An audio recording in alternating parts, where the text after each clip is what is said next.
I'm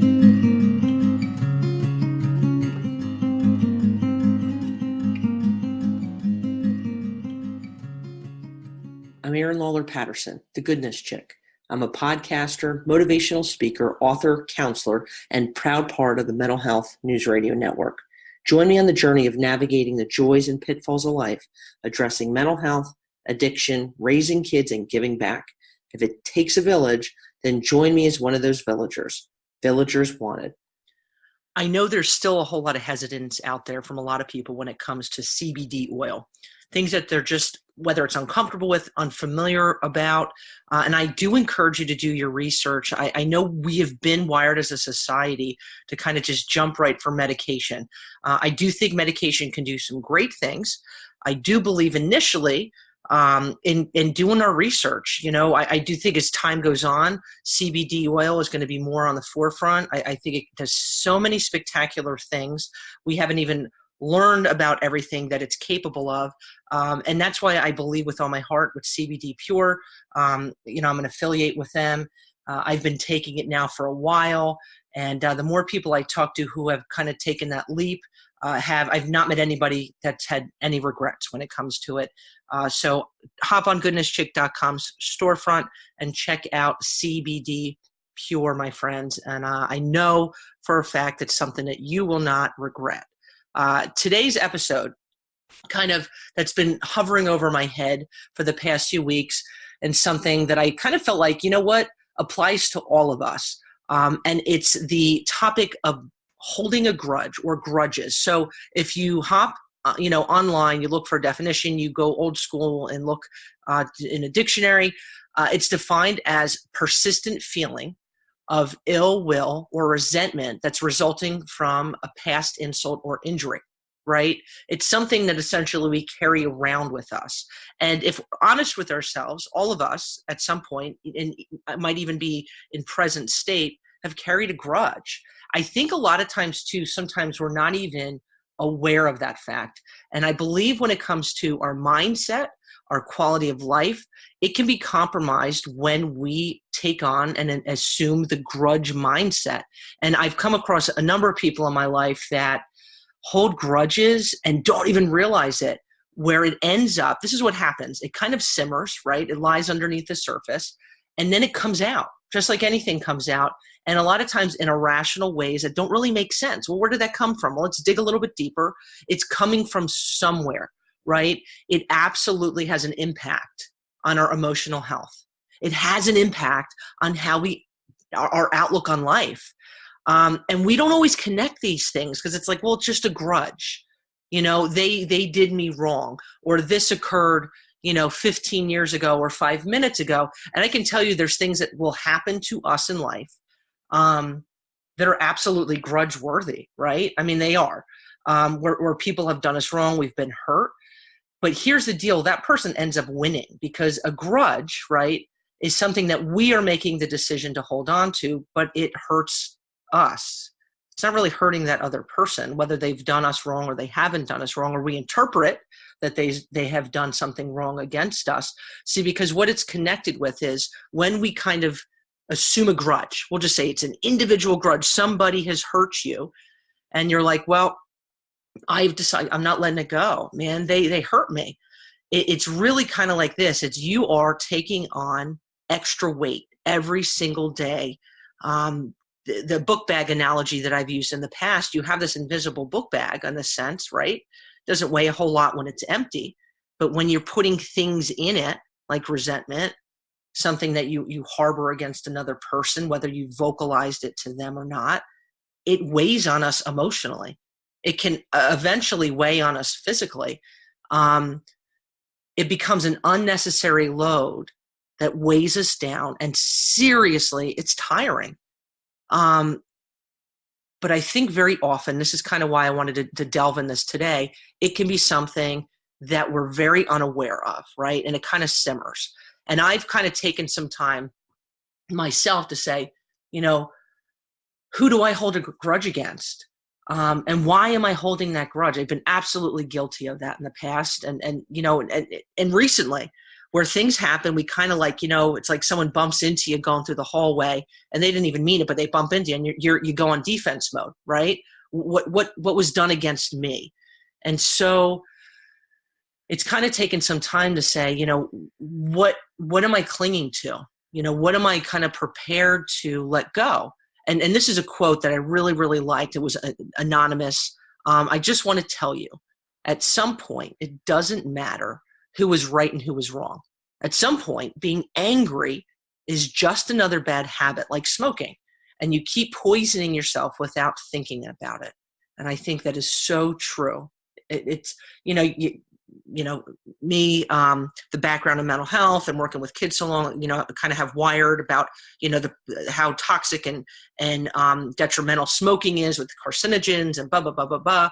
And it's really the same thing.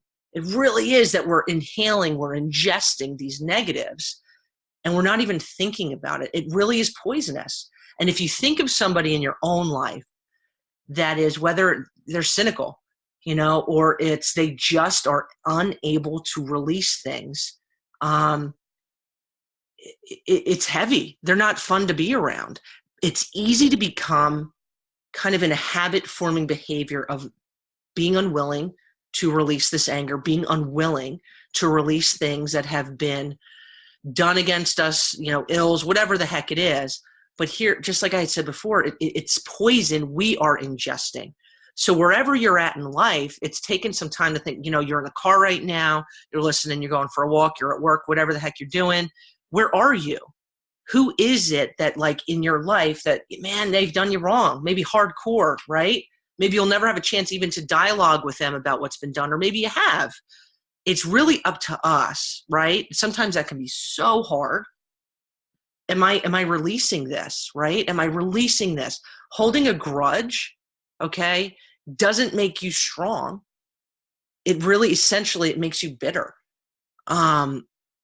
Bitterness, I believe with all my heart, at some point, that is triggered by anger, right? And bitterness just weakens us. Bitterness, I believe from the inside out, just kind of like eats us up. I don't think anyone would roll out of bed in the morning and say, I want to be a bitter person. Yo, what's on my list? It's not on your to-do list, right? Who wants to be a bitter person?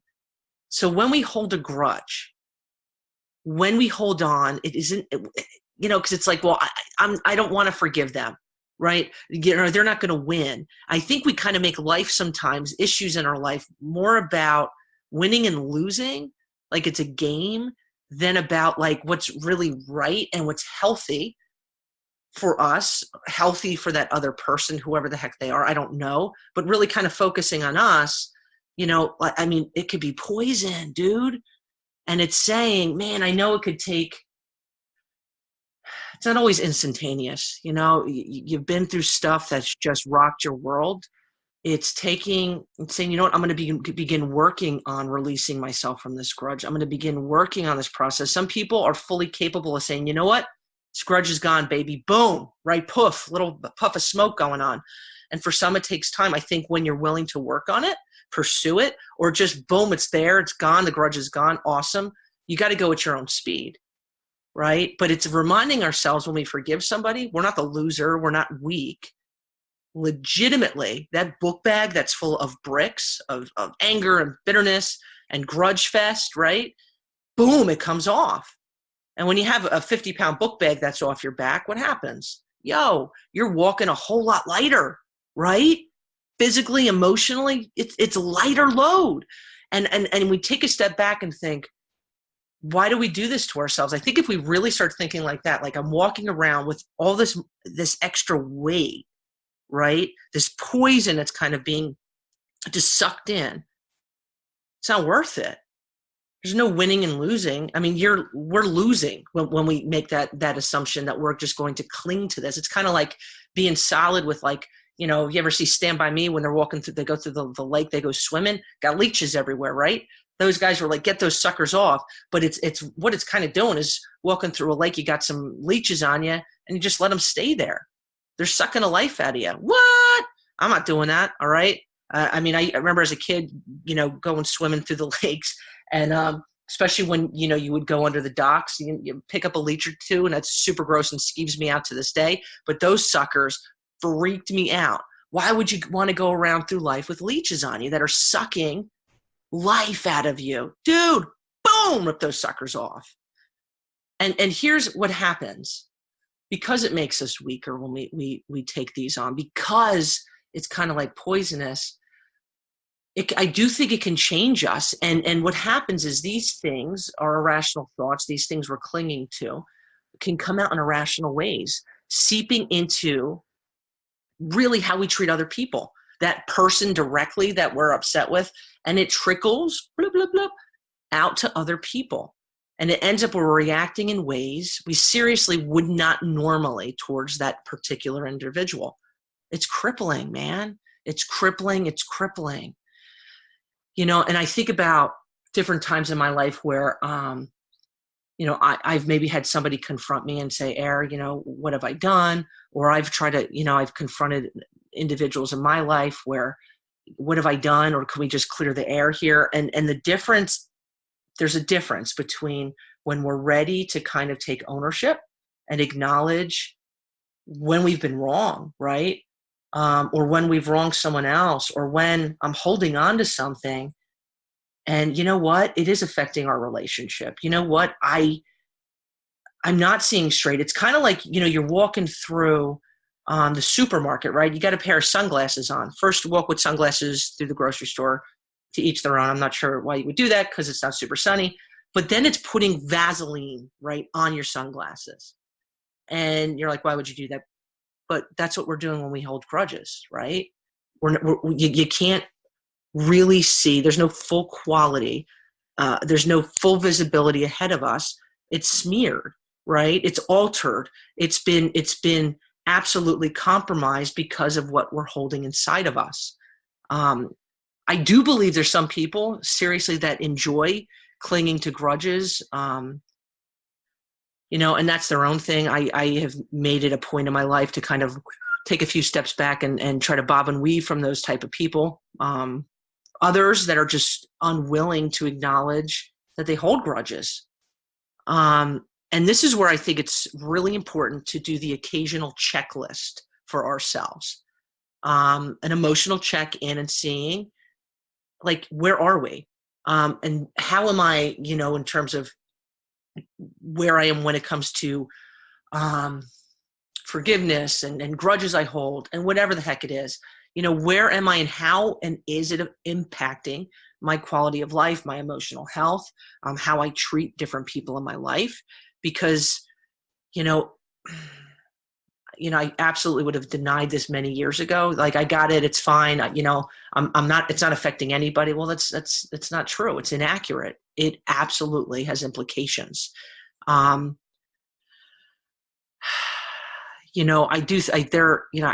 kind of go through my mind where there are people who do like to wave, what I call the we've been hurt flag, the little white flag, and wanting empathy from others. Wanting to kind of be the victim. And I think that's just a really unhealthy state to be. I feel like whatever the heck we go through in life, my goal is like, with whatever, I'm a survivor. I'm pursuing the next step. I'm going to do what's, best for my emotional health. And I think that has to apply to all of us where, if we kind of like a possum, just lay down and play dead and then boop, boop, I'm done. We believe that. And what a disservice that is to ourselves, and what a negative message that sends to other people. And being that we kind of only have one shot at life, we're better than that. And it's learning that it's not clinging on to all these things. It's not losing because you're letting a grudge, or you're forgiving, or you're releasing. Because when we don't, we do the other end of it. It festers. We build walls around us that aren't pretty. That's just the super duper fact of it. So, just as we go into this week, where are you? Do you carry grudges? And I kind of throw this out there too. If you're like, what, I'm in a super good place. I have been in different points in my life where I have known that someone has held a grudge against me. whether I knew what it was in particular or I just was kind of baffled. And I did go and I've confronted people, in a loving way and like, yo, like, can we just clear the air here? What have I done, that you feel like I've hurt you or, I've done against you or whatever. And let's clear the air. And there've been times where I've been given information and other times where it was, bob and weave and whoever it was didn't want to address what was really going on. That was her choice. And that's a bummer, right? But we all, I think, if you're feeling like somebody holds a grudge against you, if you're in a state of mind or you feel like that person is somebody that you can talk to, not everybody is somebody that we can confront, absolutely true, that it's what's going on. I've done this in my life where I've had people that I know have held grudges against me are absolutely irrational. Trying to have a discussion would be like going up to a brick wall and just hitting my head about 27 times. Nothing productive is coming out of it. There have been a few occasions in my life where I've released myself, right? Where I've written a letter to that person that they'll never get because nothing positive would come of it. And I've ended up burning it. Okay. And what it does, you're like, that sounds weird. It's really not. It's nobody's ever going to see it. You're releasing it. It's poof, it's gone, but you got it off your chest. I've used the letter writing thing in a number of different situations in my life. And it's helped. I think sometimes we have to get creative because not everybody is somebody that we want to go and confront because it's just not going to go well. And if you know that, you know that. So coming up with other forms of finding kind of a healthy gauge of like, where I'm going to be healthy. It absolutely, absolutely, absolutely. So, as we go into this week, where are you at? Where do you want to be? If you have some questions or different experiences you've had, feel free, to shoot me an email, Aaron@goodnesschick.com.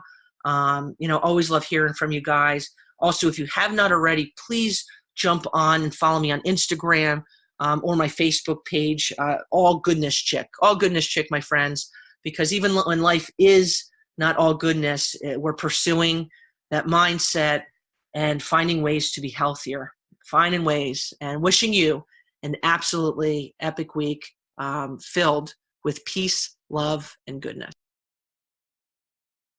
If you enjoyed today's show, I encourage you to visit goodnesschick.com and sign up for my newsletter, providing insights and encouragement just for you. Thanks for listening, my friends.